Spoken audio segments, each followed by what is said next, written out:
bring their peculiar gifts to Jesus, to pay homage to him. And we are just coming off of a time of great gift giving, I am sure. And I suppose many of us have probably received some peculiar gifts. And it's an interesting thing about the process of gift giving, to give a gift. I like to think that there are 3 types of gifts out there. And I'm not talking about passive-aggressive gift giving or anything like that. So let's just put that one aside. That's a sermon for another day. But I think there are 3 types of gifts. There's the first type, which is sort of at the beginning of a relationship. You just want to give somebody something. So you give them something like chocolate, or you give them flowers, you give them wine, and those are really good gifts. Maybe you give them even a gift card. Woo! Good gift. It's useful, it's nice. It shows that, you just care. You just want to say, hey, I care, I'm still kind of getting to know you, but here you go. Now, that next step of the gift giving is as we get to know somebody, know a little bit more about them, where we say, hey, I know that Jane Doe loves purple. I'm going to get her something purple. And so there, she unwraps, oh, it's that purple color that she loves. It's a thoughtful gift and good. But then there's the third type of gift, which I tend to think is probably the best type of gift we can give. Now, it's not just about knowing someone's taste or their interests, but oftentimes it's a gift of aspiration, a gift of destiny that we give to someone. Now that sounds pretty far out there, but I'll give you an example.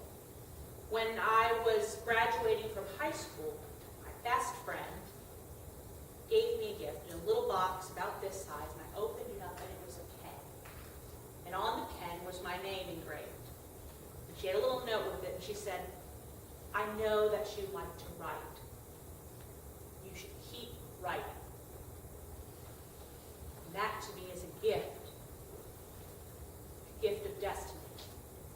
Something that she recognized that I had never really shared with other people. But she noticed it. Now, I'm not sure if you asked her today if she was aware of what she had done with that gift. But it was meaningful and important to me, and it encouraged me in a gift that I have to develop that skill so that I can give that gift. And we have our magi, these men who are not Jewish, who are not within the usual promise, who with their gifts are testifying to who Jesus is. Their gifts testify to Jesus' identity. They testify to Jesus' destiny. Gold. That is an obvious gift.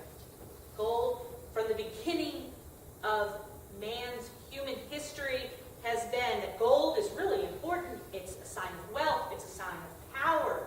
It's a sign of beauty. It's the power, the kingship of Christ. Frankincense.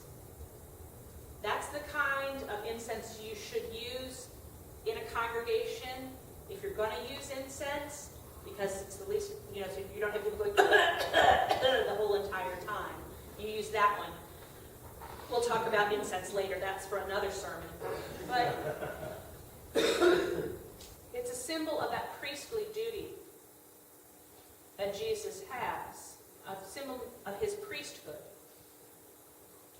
of doing that work, of offering blessing. And myrrh, well, that one's a little more troubling, isn't it? Because myrrh is, I believe it's made out of nard. It's a wonderful scented type of gift. It's like perfume, but generally used to anoint a body for burial. It's a gift of destiny. And that's what their gift does. It testifies to who Jesus is. And each one of us has an opportunity to give a gift like that.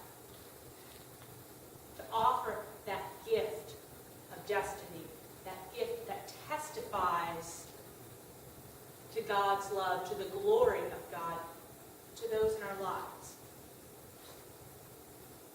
Yes, we could go with the simple gift, the chocolate or a note.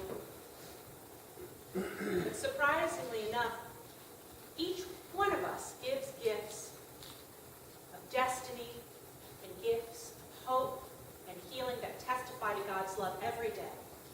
You give gifts like that when you offer a smile freely and a hug, a warm word. You offer gifts when you encourage, and you encourage others into their gifts. These are the gifts that we bring. And these gifts testify to God's glory, God's work here on earth. Peculiar gifts, but good gifts. And may we all receive that gift, and may we all be willing to give those gifts